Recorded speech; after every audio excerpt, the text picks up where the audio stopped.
बिहान बेटा कौन बनौछ? तिरंगा पताका बनौछि। तिरंगा पताका रे केतोटी रंग? तिरंगा पताका तीन तिरंगा नारंगी धला सबुज। नारंगी र प्रतीक कहल? वीरत्व त्याग। आउ धला र प्रतीक? सत्य शांति पवित्रता। आउ सबुज र प्रतीक? समृद्धि श्रम विश्वास। अशोक चक्र रे केतोटी अर?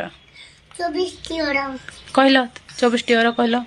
1 समय 2 आरोग्य 3 शांति 4 त्याग 5 शील 6 सेवा 7 क्षमा 8 प्रेम 9 मैत्री 10 बंधुत्व 11 संगठन 12 कल्याण 13 समृद्धि 14 उद्योग 15 सुरक्षा 16 नियम 17 क्षमता 18